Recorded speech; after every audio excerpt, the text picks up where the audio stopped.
நமஸ்காரம். 1000 நாமங்கள் 1000 கதைகள் 437வது திருநாமம் ஸ்தவிஷ்டாய நமக. விண்வெளியில் உடும்பு போன்ற வடிவில் ஒரு நட்சத்திர கூட்டம் உள்ளது. அதற்கு சிம்சுமார சக்கரம் என்று பெயர். இந்த சிம்சுமார சக்கர வடிவில் திருமாலே எழுந்தருளியுள்ளார். திருமாலின் நட்சத்திரமயமான இந்த வடிவின் வால் பகுதியில் தான் துருவ நட்சத்திரம் உள்ளது. இந்த சிம்சுமார வடிவை பற்றி முழு விவரம் ஸ்ரீ விஷ்ணு புராணம் 2ஆம் அம்சம் 9ஆம் அத்தியாயத்தில் உள்ளது. துருவனின் வரலாற்றை அறியாதவர்கள் இருக்க முடியாது. உத்தான பாதன் என்ற மன்னனின் முதல் மனைவி சுனீதியின் மகனாக பிறந்தான் துருவன். 5 வயது சிறுவனான அவன் தன் தந்தையின் மடியில் அமர வேண்டும் என்ற ஆசையோடு சென்றான். ஆனால் உத்தான பாதனின் 2வது மனைவியான சுருச்சி அவனை தடுத்து, என் வயிற்றில் பிறந்த மகனுக்கு மட்டுமே இவரது மடியில் அமரும் உரிமை உண்டு. முதல் மனைவியின் மகனான பிறந்த உனக்கு அந்த உரிமை இல்லை என்று கூறிவிட்டாள். தந்தையின் மடியில் அமரும் பாக்கியம் கிட்டவில்லையே என்று மிகவும் வருந்திய துருவன் திருமாலை குறித்து தவம் புரிய காட்டுக்கு சென்றான். விஷ்ணு புராணத்தின் அடிப்படையில் சப்த ரிஷிகள் என்ற 7 முனிவர்களின் உபதேசங்களை பெற்ற துருவன் அவர்கள் காட்டிய வழியில் மதுவனம் என்னும் இடத்தில் திருமாலை குறித்து கடும் தவம் புரிந்தான். வலக்காலை உயர்த்தி இடக்காலை ஊன்றி ஒற்றை காலில் அவன் தவம் புரிந்தபோது பூமியே இடப்புறமாக சாய்ந்து விட்டது. பின் இடக்காலை உயர்த்தி வலக்காலை ஊன்றி அவன் தவம் புரிந்தபோது பூமியே வலப்புறமாக சாய்ந்தது. அவனது தவத்தை கலைக்க முற்பட்ட தேவர்கள் தங்கள் முயற்சியில் தோல்வியை தழுவினார்கள். அவனது தவத்துக்கு உகந்த திருமால் அவனுக்கு காட்சியளித்து, உத்தான பாதன் பெற்றெடுத்த உத்தமனே, உனக்கு மங்களம் உண்டாகுக.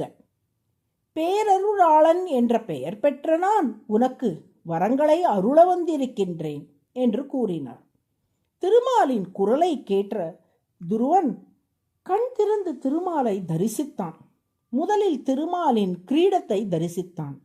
அந்த கிரீடம் திருமால் மிகவும் உயர்ந்தவர் என்பதற்கு அடையாளமாக அவரது தலையில் திகழ்வதை உணர்ந்து கொண்டான். அந்த புரிதலோடு துருவன், இறைவா, தந்தையின் மடி என்ற பதவி எனக்கு மறுக்கப்பட்ட நிலையில் மிகப்பெரிய பதவி ஒன்றை அடைய வேண்டும் என கருதி தவம் புரிய தொடங்கினேன். உன்னை தரிசித்தவாறே உன்னை விட உயர்ந்தது உலகினில் வேறெதுவும் இல்லை என உணர்ந்தேன்.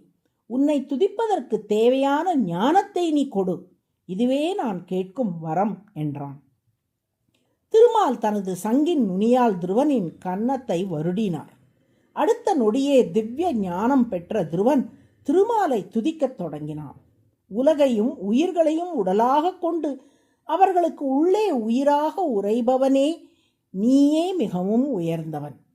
உனது சொரூபத்தாலும் சரி குணங்களாலும் சரி நீ மிக உயர்ந்தவனாக விளங்குகிறாய். பிரம்ம என்றால் மிகப்பெரிய என்று பொருள். மிகப்பெரியவனாக இருப்பதால் நீ பிரம்மம் எனப்படுகிறாய். கடந்த காலம், நிகழ்காலம், எதிர்காலம் என எல்லா காலங்களிலும் இருக்கும் அனைத்தையும் இயக்குபவன் நீயே என்று துதி செய்தான் துருவன். அவனது துதியை கேட்டு உகந்த திருமால், இப்போது உலகில் எது உயர்ந்தது எது தாழ்ந்தது என்ற தெளிவு உனக்கு ஏற்பட்டு விட்டது.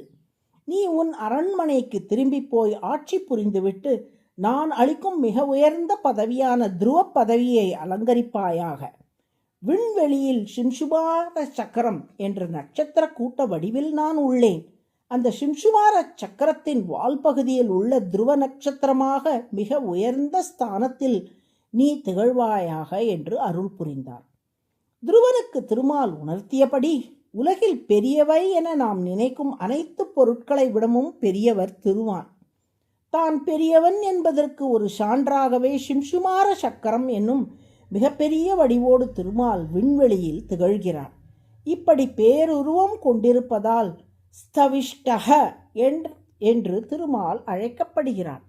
ஸ்தவிஷ்டக என்றால் பேருருவம் கொண்டவர் என்று பொருள். அதுவே சஹஸ்ரநாமத்தின் 437வது திருநாமம். ஸ்தவிஷ்டாய நமக என தினமும் சொல்லி வரும் அன்பர்களுக்கு பெரிய பதவிகள் கிட்டும்படி திருமால் அருள் புரிவார். நாராயண நாராயண.